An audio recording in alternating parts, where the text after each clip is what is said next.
Hebreus capítulo 11, verso 7 diz assim a palavra do nosso Deus: pela fé, Noé, divinamente instruído acerca de acontecimentos que ainda não se viam, e sendo temente a Deus, aparelhou uma arca para a salvação de sua casa, pela qual condenou o mundo e se tornou herdeiro da justiça que vem da fé.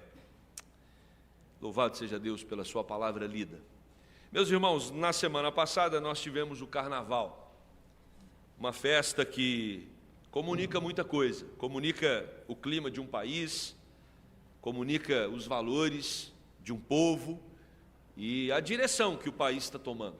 E eu sei que você, como eu, sempre se assusta na época do Carnaval com coisas que afrontam tanto a nossa fé. Mas aconteceu algo com características cômicas, e um tanto quanto caricato, no trio da Ivete, que estava lá, desfilando com aquela multidão, e de repente ela olha para uma amiga cantora, chamada Baby do Brasil, e vai cumprimentar.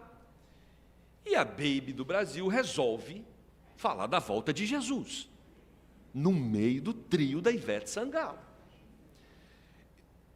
É claro que isso gerou mídia para as duas. Talvez se esse fosse o objetivo, elas conseguiram. Mas o interessante é que, não sei se era um ambiente adequado para falar de Apocalipse, mas ao mesmo tempo, eu também não sei se era o ambiente inadequado para falar de Apocalipse. O que nós sabemos é que depois até a Baby do Brasil se arrependeu, achou que não deveria ter feito aquilo, mas ela falou, e a repercussão nos chama muita atenção. O diálogo entre elas foi mais ou menos assim, quando Ivete passa com o trio, vê a Baby na arquibancada, vai cumprimentá-la, e ela diz, a Baby fala: nós entramos no Apocalipse, o arrebatamento tem tudo para acontecer entre 5 e 10 anos. E a Ivete olhou para aquilo e desconcertada, porque certamente ela não pensava em discutir teologia naquele momento. E a resposta dela é: eu não vou deixar acontecer, porque não tem Apocalipse certo quando a gente maceta ele. Não sei a base teológica que ela usou para isso, mas foi um grito de desespero. Depois aconteceram algumas coisas lá no trio da Ivete, que o povo está fazendo relação, foi Deus pesando a mão, mas deixa isso para lá, nós não vamos cair nesse jogo de interpretações rasas e superficiais. O que eu quero chamar a atenção desse diálogo aqui entre as duas é que, se para Baby do Brasil foi algo tão esdrúxulo, ridículo, fora de contexto, jogar um assunto de Apocalipse, imagina para Noé chegar com uma conversa de que Deus ia acabar com o mundo inteiro com água e que Deus ia salvar só a família dele. Não estou justificando em hipótese alguma a atitude da Baby do Brasil, não acho que era o ambiente nem era o momento adequado para tratar do assunto, mas por outro lado, a reação da sociedade diante do que ela falou ilustra para a gente a reação da sociedade diante do chamado de Deus a Noé para construir uma arca. Todo mundo olhou para aquilo e falou: é ridículo o que esse homem está fazendo, a proposta dele, achando que tudo vai acabar e só ele dentro de um barco com a sua família e os animais vão se salvar. Isso é um absurdo, isso é alguma coisa que foge completamente do bom senso. Nós estamos, irmãos, diante de um texto aonde Deus levanta esse homem que era filho de Lameque, que era da descendência de Sete, que é filho de Adão. Essa genealogia está descrita em Gênesis 5, e é interessante quando Lameque tem Noé, o texto bíblico, no capítulo 5, versos 28 e 29, diz assim os versos: Lameque viveu 182 anos e gerou um filho, pôs-lhe o nome de Noé, dizendo: este nos consolará dos nossos trabalhos e das fadigas de nossas mãos, nesta terra que o Senhor amaldiçoou. A expectativa do pai de Noé é que ele fosse um homem, e certamente isso foi colocado no coração dele por Deus. Lameque, quando vê o filho, entende que esse filho seria um confortador, é isso que o nome Noé quer dizer, é aquele que vem para produzir repouso, conforto. E Noé então nasce nesse contexto, por isso ele é identificado como um tipo de Messias, ele aponta para Jesus. Em muitos aspectos, Noé mostra como seria a salvação através de Jesus. Pedro o define como pregador da justiça. Olha só o que diz a segunda epístola de Pedro, capítulo 2, versículo 5. A palavra do Senhor diz assim, vamos ler juntos? E não poupou o mundo antigo, mas preservou a Noé, pregador da justiça, e mais 7 pessoas, quando fez vir o dilúvio sobre o mundo de ímpios. Então, quando Noé, ele é chamado por Deus para construir a arca, o texto aqui de Pedro vai nos informar que ele era um pregador da justiça. E não tem como nós isolarmos Noé do ambiente que ele estava inserido. Noé não era um indivíduo que vivia sozinho no meio de uma floresta e ninguém viu aquele processo acontecendo. Ele era um cidadão urbano. Então, o projeto de Deus para ele era um projeto que todo mundo que estava ao redor estava sabendo. Não tem como você construir uma arca enorme em secreto. Você, de alguma forma, vai fazer vários movimentos. Até porque você vai precisar de madeira. Você vai precisar de vários instrumentos para esse processo. Há quem diga que até dinossauros foram utilizados para transportar o madeiramento, que Noé fez uso ali para construir a arca. Mas o que nós temos aqui então é um homem que era justo, um homem que era temente, um homem que era íntegro. Noé, o texto bíblico vai dizer que ele demorou para ter filhos. Por exemplo, o pai dele teve ele quando tinha 182 anos. Não se assustem com esses números, 182 anos. Nós, na Bíblia, também aprendemos que essa idade que vivemos, de até 120 anos, só veio depois do dilúvio. Antes do dilúvio, as pessoas viviam muito. Então, por exemplo, Lameque, pai de Noé, ele viveu 182 anos até ter Noé. Você tem um outro personagem aqui, Maalalel, que viveu 65 anos até ter o primeiro filho. Jered viveu até 162 anos para ter o primeiro filho. Noé foi ter o primeiro filho, sabe com quantos anos? 500 anos. Que isso? Como pode? Não é? 500 anos. Mas foi o que aconteceu. Foi o que aconteceu. E lá ele então vai ter o primeiro, o segundo e o terceiro. Outra coisa que é interessante na época, as pessoas tinham muitos filhos. Não é só você entender que a terra estava sendo povoada ali a partir de Adão. Você tem os pais tendo vários filhos. Noé teve só 3.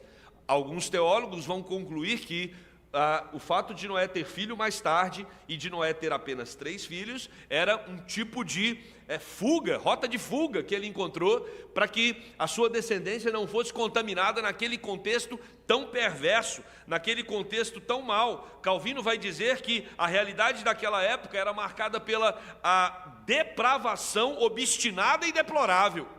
Então as pessoas pecavam com muito prazer, com muita alegria, sem regras, sem limites, podia-se tudo. Diferente dos nossos dias? Não. Vivemos a cada dia mais e acabamos de falar sobre isso com os pais de crianças. Uma vez que você coloca a palavra de Deus de lado e fala, não queremos esse livro como norma para a nossa vida, como regra de valor e crença. Então nós queremos o quê? O que é que nós queremos? Aí cada um começa a inventar uma coisa. E uma coisa que um inventa, mistura com a que o outro inventa, dá uma terceira outra coisa, que não é suficiente, que vem o outro, coloca mais um ingrediente, vai virando uma salada insuportável social. O que nós vivemos hoje é uma realidade insuportável. Ninguém sabe mais o que é certo, o que é errado, o que pode, o que não pode. As paredes, os limites estão cada vez mais deteriorados. E nós estamos a passos largos para uma realidade perversa.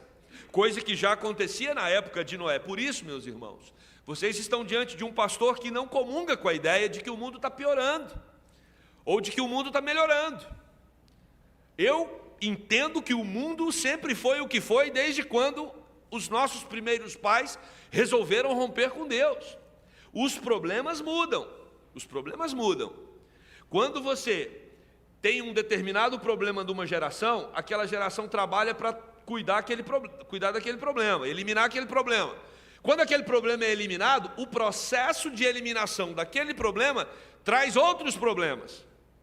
E aí você vai ter o nascimento, o florescimento de novas dificuldades, que agora vão ter que ser tratadas também. E aí você vai trazer novas soluções para aquele novo problema, e assim nós chegamos à conclusão de Salomão, em Eclesiastes, que não há nada novo debaixo do céu, debaixo do sol. Nós vamos mudando de problemas, mas os problemas estão sempre aí para nos atormentar, porque o mundo jaz no maligno, é isso que a Bíblia vai nos ensinar. Então nós só mudamos os inimigos, mas eles nunca deixam de existir. E Noé está diante de uma realidade que traz muita tristeza ao coração de Deus. Sabe quando você tem uma relação com alguém e você se dá muito para essa relação e de repente você é profundamente ofendido por aquela pessoa por quem você doou tanto? Isso gera uma tristeza profunda no seu coração. É exatamente essa ideia quando Deus olha para aquela realidade, para aquele tempo, e o texto bíblico diz que Deus se arrependeu de ter feito o homem. Não é que Deus fez errado, porque Deus não erra, mas é porque esse homem que Deus fez para ser um objeto de amor dele, esse homem fere Deus profundamente, e quanto mais depravada é uma sociedade, maior a ferida que essa sociedade causa em Deus. E Deus olha para aquilo e diz: olha, só tem uma coisa para eu fazer, eu preciso eliminar, eu preciso exterminar toda essa geração. E olha então de cima, olha dos céus, e Deus encontra um homem, Deus encontra Noé. Noé que tem uma fé resiliente. E é sobre isso que eu quero tratar um pouco com você hoje de manhã. Uma fé resiliente, uma fé resistente, uma fé que aguenta os trancos da vida. Quando nós olhamos para esse texto, nós percebemos que uma fé perseverante, ela produz em primeiro lugar obediência. Quer ser um homem cheio de fé, uma mulher cheia de fé? Obediência. O texto bíblico vai nos dizer: Noé, porém, achou graça diante de Deus. E eis a história dele. Era um homem justo e íntegro entre os seus contemporâneos. Noé andava com Deus. Noé andava com Deus. Irmãos, a ideia de andar com Deus é uma ideia muito clara nas Escrituras de alguém que tem Deus em todos os momentos da vida. É uma pessoa que não dissocia, ela não separa Deus da realidade de existência dela. Não é andar em algum momento, não é encontrar o amigo em algum tempo, não, é estar o tempo todo junto. Noé estava do lado de Deus e Deus do lado de Noé. E não tem coisa pior do que ter alguém do lado e você não ter assunto com essa pessoa, você não ter conversa com essa pessoa. Isso mostra falta de intimidade. Mas Noé não era uma pessoa que não tinha intimidade com Deus. Por ser justo e íntegro, o resultado natural é intimidade. Ele andava com Deus, ele conversava com Deus, ele tinha assunto com Deus. Nós precisamos trazer Deus para as nossas conversas. Para de pensar sozinho, para de ficar conversando sozinho. Me lembro agora do meu pai, quantas vezes a gente ia para o sítio dele e fazia caminhada à noite. Às vezes ele ia lá resolver alguma coisa, matar formiga, né? Dava muita formiga à noite, vamos matar umas formiguinhas, a gente amava. E aí meu pai ia na frente conversando sozinho, eu achava aquilo um barato. Meu Deus, com quem meu pai está conversando? Não é comigo, né? Às vezes a gente tem a mania de conversar sozinho, de ficar pensando. Chama Deus para a conversa, chama Deus para os seus pensamentos, começa a dialogar com o Senhor o tempo todo. Para de querer achar a solução pela sua própria cabeça, invoca o nome do Senhor e você vai o achar. Senhor, participa comigo desse processo, me ajuda aqui, Deus, nessa questão do trabalho.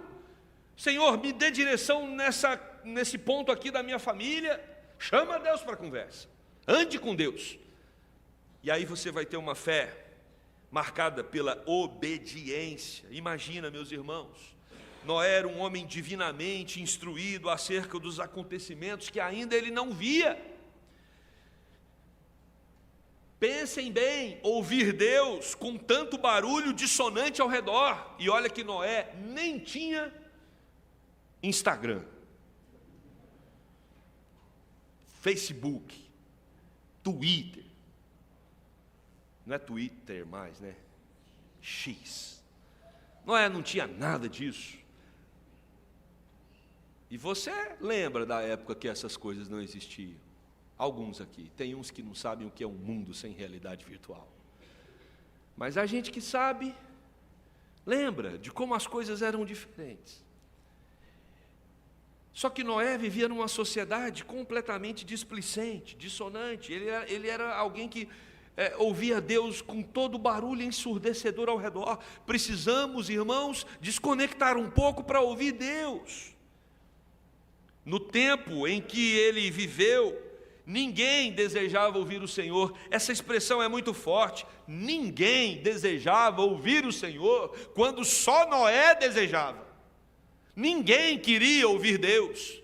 Eu sei que você sofre suas pressões para seguir a Jesus, eu também sofro as minhas, mas nós não estamos sozinhos. Olha, aqui para esse momento, com igrejas como essa estão espalhadas por todo o Brasil, somos milhares que querem andar com Deus, que querem viver de acordo com o Evangelho, não estamos sozinhos. Imagina Noé, não tinha uma única igreja, não tinha um pastor, não tinha um amigo, não tinha um companheiro de oração, estava isolado, mas ele era obediente, tinha no seu coração a certeza de que a intimidade do Senhor ia ajudá-lo a discernir os caminhos que Deus tinha para ele.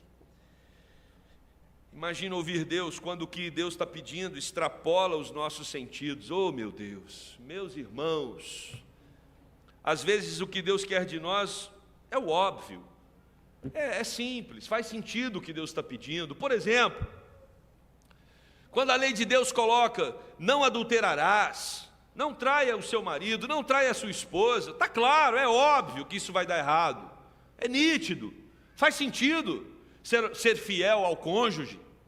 Quando o texto bíblico diz, honra teu pai e a tua mãe, é óbvio, faz sentido, é claro. Obedecer nessa perspectiva é lógico, o raciocínio absorve. Mas tem coisas que Deus pede para a gente que extrapolam o absurdo. O que Deus está pedindo para Noé extrapola o absurdo. Deus está falando, Noé, eu tenho, agora que a gente já tem uma caminhada, você já me conhece, eu já te conheço, agora que a gente já sabe mais ou menos como um funciona, o outro funciona, eu tenho um pedido para te fazer, Noé. Pois não, Deus, faz seu pedido. Faz um barco que eu vou exterminar a raça humana. Não faz sentido, Deus. Não faz sentido. Isso é muito para a minha mente.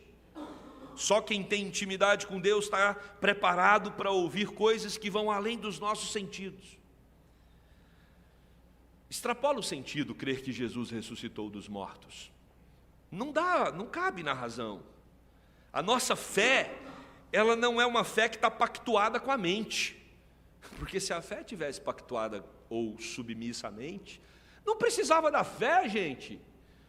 É racional, mas não, Deus nos convida para uma fé que vai além da razão. E Noé é um exemplo de obediência que extrapola o lógico, o intelectual, a mente humana. Mas ele conhece quem está falando com ele. E aí então, imagina ouvir Deus diante de um projeto aparentemente inviável. Como assim colocar um casal de cada animal dentro dessa arca? Às vezes você fica pensando assim, mas como Noé juntou esses animais todos? Não dá para juntar. Não se esqueça que é Deus quem controla os animais. Ele é Senhor dos animais. Certamente Deus fez com que esses animais se juntassem, facilitando o trabalho de Noé. Mas como é que Deus ia colocar uma girafa, Noé ia colocar uma girafa, um elefante?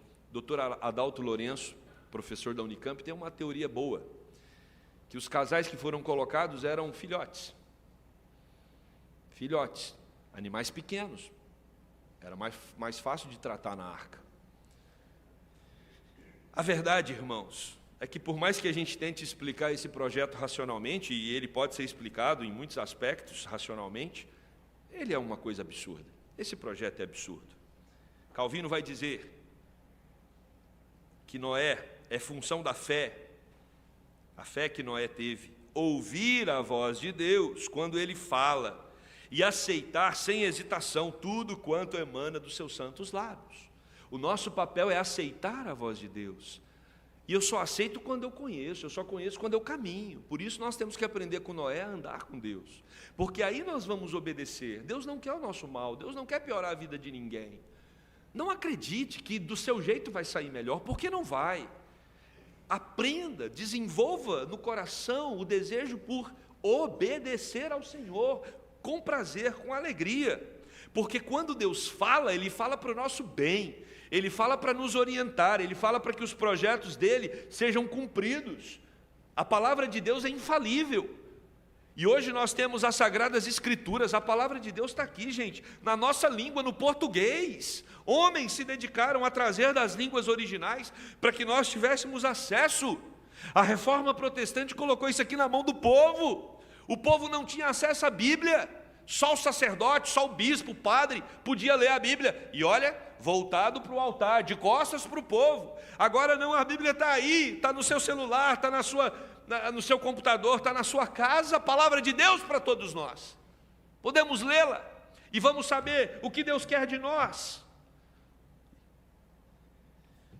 Olha o que diz Paulo a Timóteo, capítulo 3 de 2 Timóteo, verso 16. Leiamos juntos. Toda a Escritura é inspirada por Deus, útil para o ensino, para a repreensão, para a correção, para a educação na justiça. Pedro vai dizer que Noé era um pregador da justiça. Paulo vai dizer que a palavra de Deus nos educa para a justiça.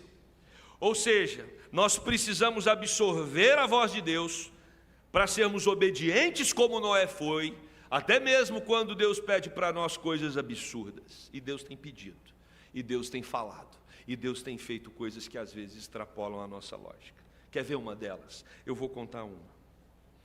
Tem um exemplo que já não está mais na nossa igreja, mudou para outra cidade. Nossa igreja tem vários estudantes do IME, eles participam com a gente aqui quando vêm estudar. Muitos vêm do Nordeste, de outras regiões do país, e os crentes, que vêm estudar no IME, boa parte deles, vêm congregar na Gávea e participam da nossa mocidade. E alguns anos atrás nós tivemos um casal, os dois estudantes do IME. A moça veio de uma família simples e que o pai ralou muito para ela ter uma boa educação. E ela conseguiu passar no IME.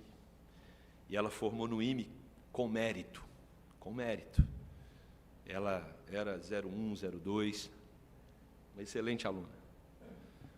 Casou com outro aluno do IME, os dois começaram a carreira militar, e um dia ela engravidou. E um dia ela falou: eu quero cuidar da minha filha. Eu não quero mais seguir a carreira. E ela abriu mão. O sonho de tantos jovens entrar no IME. O sonho do pai dela. Mas para ela, cuidar da filha era alguma coisa muito superior a tudo aquilo. Eles mudaram de igreja e tiveram aqui recentemente. Ela está com 2 filhas. Eu fiz a pergunta que eu acho que todo mundo aqui queria fazer. Você arrependeu? E ela disse: não, pastor, eu não arrependi. Estou dizendo para você fazer isso? Não estou dizendo não. Pode continuar trabalhando, se Deus está colocando no seu coração. Mas me diga se não parece um absurdo uma mulher hoje fazer esse movimento contrário. Mas ela só fez porque ela tinha convicção de Deus no coração. Deus pode pedir coisas absurdas para você. Esteja atento para ouvir a voz dele. Quer ver uma coisa absurda? Um pai da Zona Sul criar o filho para ser um profissional bem-sucedido e de repente Deus chamar ele para ser um missionário. isso vai contorcer os corações dos pais. Deus é o Deus que faz coisas absurdas. Estejamos preparados para obedecê-lo. E de repente Ele quer fazer um absurdo na sua vida. Abra o seu coração para os projetos de Deus. Abra o coração para o que Deus tem para fazer na sua vida e na sua casa. Deus não tem compromisso com a lógica. Ele pode extrapolar a lógica. E com Noé Ele extrapolou. E Ele pode extrapolar na minha vida e na sua vida. Deixa Deus trabalhar. Deixa Deus falar. Esteja atento, seja amigo dEle, seja íntimo, anda com Ele. E diga: Deus, fale ao meu coração. Fala por meio da Tua palavra. Só vou obedecer. Meu papel é só esse. E sabe o que precisa para você obedecer? De uma segunda palavra para termos uma fé perseverante. Primeiro, obediência. Segundo, temor. Só obedece quem teme. Só obedece quem teme. A fé está conectada às promessas de Deus. O temor resulta da compreensão da grandeza divina. Deus é grande. Deus precisa voltar a nos assombrar. E assombrar aqui não é despertar um medo apavorante, não. Não é que Deus quer te assustar. Quem assusta é o demônio. Deus não assusta. Deus atrai. Mas quando Deus nos atrai para a sua grandeza, para a sua luz, para o seu poder. Isso precisa nos lançar de boca no pó. Tire as sandálias, Moisés, porque o lugar que você está pisando é santo. Nós vivemos uma época de desconstrução da figura de autoridade. Vivemos numa época em que professor de escola já não é mais autoridade. Os pais já não são mais autoridade. Os nossos líderes governantes já não são mais autoridade. Nem mesmo os nossos avós, muitos conseguem ver como autoridade. Vivemos uma época de horizontalização dos relacionamentos. Isso não funciona com Deus. Não tente colocar Deus como sendo seu igual. Ele fala isso em Salmos. Eu não sou o seu igual. Esse processo de horizontalização dos relacionamentos não dá certo com Deus. Ele é o Todo-Poderoso, Criador dos céus e da terra. Cale-se diante dele toda terra. Se nós queremos obedecer, nós precisamos temor, porque a desobediência a Deus é um sinal de que o respeito acabou. O respeito acabou. O temor acabou. E nós temos algumas orientações bíblicas sobre o temor de Deus. É o temor de Deus que nos ajuda a manter o foco. Eu obedeço muitas vezes não porque eu quero, mas porque eu temo a Deus. Olha o que diz Provérbios 23:17. Não tenha o teu coração inveja dos pecadores, antes, no temor do Senhor, perseverarás todo dia. Não fique com inveja dessa sociedade pervertida, distante do Senhor, como era na época de Noé. Não fique desejoso por viver como eles. Antes, tema o Senhor e obedeça os seus mandamentos. O temor do Senhor é a base para o nosso serviço. Olha o que diz Salmo 2, verso 11. Vamos ler juntos? Servi ao Senhor com temor e alegrai-vos nele com tremor. Servi ao Senhor com temor. Os nossos movimentos na igreja são feitos não por nós, para nós, mas por temor que nós temos a Deus. Trabalhamos em todas as áreas. Os envolvidos aqui em ministérios e departamentos, o que movimenta você para o trabalho, o que movimentou Noé é o temor a Deus. Deus nos chama para as boas obras, Deus nos chama para o serviço. Meus irmãos, nenhum professor é contratado para não dar aula. Nenhum empresário contrata um funcionário para ficar à toa. É uma relação óbvia, simples, direta. A Bíblia vai dizer que Deus nos chamou para as boas obras. E precisamos ter o temor de Deus para começar a nos movimentar. eu faço porque eu temo ao Senhor. É isso que o Salmo vem nos ensinar. Mas o Salmo termina, o 2, verso 11, conectado ao terceiro ponto, que também está no Salmo 128, 1. O temor de Deus não produz medo, desespero, angústia, vontade de correr de Deus, não. O temor de Deus produz alegria no coração. Olha aí o Salmo 128, 1. Bem-aventurado aquele que teme ao Senhor e anda nos seus caminhos. Bem-aventurado é feliz, alegre, satisfeito. Assim como termina o 2:11, e alegrai-vos nele com tremor. Ou seja, a grandeza de Deus, ela me alegra, porque ela me enche de sentido, ela me enche de significado, ela me enche de propósito, ela faz a minha vida atingir realmente a razão de ser. Deus nos enche de sentido de existência. Como é bom saber disso. Noé andava com Deus, por isso não preocupava a multidão que estava contra ele. Ele sabia o foco que tinha que ser estabelecido, que era o de obediência ao Senhor, porque ele temia ao Senhor, e certamente cada prego que Noé colocou naquela arca, cada madeira, cada parte do projeto, Noé fez com alegria. Eu não consigo imaginar Noé murmurando. E vou dizer, Noé não construiu aquela arca da noite para o dia. Noé levou, o pessoal da galeria vai se assustar, 120 anos para construir aquela arca. Nós vivemos numa sociedade, numa geração imediatista, fast food, queremos tudo para agora, tudo rápido, vamos embora. O projeto de Noé demorou 120 anos. Deus tem projetos para a sua vida que não serão atendidos no seu tempo. O projeto de Deus não era apenas salvar a família de Noé, mas era um projeto futuro, que aponta para Jesus Cristo. E esse projeto que Deus estabeleceu com Noé não era só para a geração dele, até porque essa geração morreu, mas era para as gerações futuras. E para isso Noé tinha que trabalhar.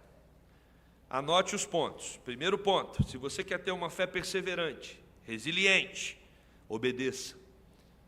Segundo ponto, tema ao Senhor. Terceiro ponto, trabalhe. Trabalhe. O versículo vai dizer que Noé aparelhou uma arca para a salvação de sua casa, pela qual condenou o mundo e se tornou herdeiro da justiça que vem da fé. Uma longa e exaustiva jornada de trabalho intenso. Trabalho intenso. Imagine o escárnio. Imagine toda a oposição que Noé não sofreu. Imagine os meios de comunicação da época dizendo: louco, é encontrado um louco construindo um mega barco. Imagina a família, porque a gente coloca Noé, a esposa e os filhos e as noras, e a gente esquece que Noé tinha irmãos, que Noé tinha a família da mulher dele, que estava todo mundo envolvido, e todo mundo sabia daquilo. Gente, mas ficou doido mesmo, né? O que a gente faz com ele? Nossa, olha lá, coitado, gente. E está com a carinha até boa, mas é um maluquinho. As hostilidades que ele sofreu de gente mais aguerrida, para machucar, para ferir. Mas Noé, marcando o passo, dia a dia, tranquilo, sereno, porque ele andava com Deus. Meus irmãos, vamos lá, marcando os nossos passos, cumprindo a nossa missão, executando a nossa tarefa, andando com Deus. A fé que produz obediência e temor, ela precisa produzir robustez para o serviço. A arca era para condenação e salvação. Toda ação de Deus visa condenação e salvação. Talvez você possa olhar para essa arca e falar: mas é um absurdo essa história. Mas o mundo está feito de muitos absurdos. Se você não crê nesse absurdo, você vai crer em outros. Esse absurdo foi registrado por Moisés. Mas Moisés, será que realmente isso aconteceu, isso existiu? Vai ter igreja, vai ter pastor que vai defender que isso aqui é alegoria, isso aqui não é Bíblia, isso aqui é conversa, tem nada disso aqui. Só alegoria para você entender a fé de Noé. Não é alegoria não. Isso aqui aconteceu. E sabe por que aconteceu? Porque Jesus usou o exemplo de Noé. Quem assina embaixo é Jesus Cristo. Então tá bom, você quer duvidar? Duvida, mas duvida de Jesus também. Mateus 24, 37. Olha o que diz. Vamos ler juntos? Jesus falando. Pois assim como foi nos dias de Noé, também será a vinda do Filho do Homem. Eis que Noé constrói a arca, os animais são colocados, ele entra com a sua família e a porta é fechada. Fechou a porta, acabou. No Novo Testamento a gente aprende que tem uma outra porta. Quem é a porta? Jesus é a porta. Quem entrar por Jesus como sendo a porta vai ter vida e vida eterna. Quem não entrar já está condenado. Já está condenado. Como pode um homem arrogar para si a salvação? Mas você não é obrigado a crer. Assim como a geração de Noé não era obrigada a acreditar. Mas as consequências virão. E eu vou dizer uma coisa. A tempestade veio, o dilúvio aconteceu. A raça humana foi exterminada. Mas quem entrou pela porta teve vida e viveu aquele momento catastrófico da humanidade. Quem entrou pela porta estava protegido e blindado. A mesma coisa nós aprendemos nos evangelhos. Quem entra pela porta, que é Jesus, está protegido e blindado. Nenhum mal pode atingir você. O Senhor te guarda na palma da mão dele. Você é filho de Deus. Você não é uma criatura solta e jogada nesse mundo perverso. Você tem dono. Você é o bem mais precioso da terra. Sabe aquela joia que seu marido trabalhou para comprar e te dar numa ocasião especial? Você vai olhar para ela hoje, quando chegar em casa, e vai falar: você não vale nada. Quem vale sou eu, por quem Jesus morreu. Você é o bem mais valioso da terra, porque Cristo pagou um alto preço por você, e você está guardado e protegido por Ele. Por isso, você deve obedecer, temer e trabalhar, porque você pertence ao povo do Senhor. Esse texto de Mateus 24, 37, Jesus está falando que assim como foi nos dias de Noé, também vai ser a vinda do Filho do Homem.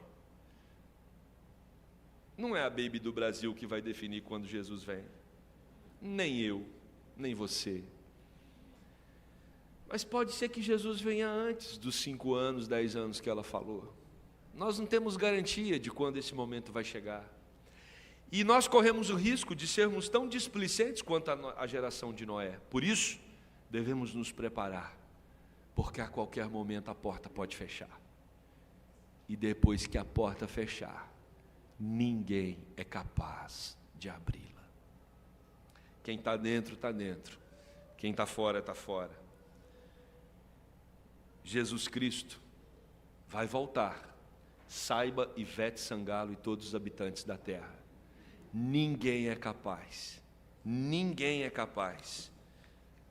de impedir a volta de Cristo. Ninguém é capaz de macetar o Apocalipse. Ele vai acontecer no tempo de Deus. Só que o tempo de Deus pode ser hoje. Prepare-se para a volta de Cristo. Assim como Noé se preparou para o grande dilúvio, que possamos ter um coração marcado pela obediência, pelo temor e pelo serviço, que demonstram uma fé resiliente e perseverante. Amém? Vamos nos colocar de pé, vamos orar. Logo depois teremos a bênção. Querido Deus,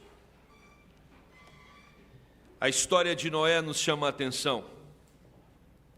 Às vezes fazemos parte de uma sociedade, de um povo, que vive como se Deus não existisse. E é natural que isso aconteça, sempre aconteceu na história e vai continuar acontecendo. Mas o Senhor nos chamou para um encontro contigo. O Senhor nos chamou para entrarmos na arca, entrarmos pela porta que é Jesus. Agora estamos dentro, guardados, protegidos pelo Senhor. Louvado seja o teu nome, Deus. Se tem alguém aqui que ainda não encontrou Jesus como Salvador, que ainda não experimentou dessa alegria, desse sentido de vida, dessa paz que inunda o nosso ser, que o teu Santo Espírito esteja sendo derramado nessa manhã aqui, Deus, trazendo conversão aos corações que ainda não te conhecem. Se tem alguém em casa, Deus, que está acompanhando esse culto, mas que também tem vivido, Deus, distante do Senhor, que em nome de Jesus, o teu Evangelho seja poderosamente, Deus, trabalhado na vida dessas pessoas, derramado nesses corações. Traga salvação, Deus, àqueles que estão em casa e ainda não te conhecem. Ó, querido Deus, nós clamamos para que o Senhor nos ajude a aumentarmos a nossa fé, que seja uma fé resistente, resiliente, perseverante, marcada, Deus, pela obediência, pelo temor e pelo serviço. Assim como Noé, Deus, que nós sejamos homens e mulheres que andam contigo, para a tua honra e tua glória, no nome de Jesus. Amém.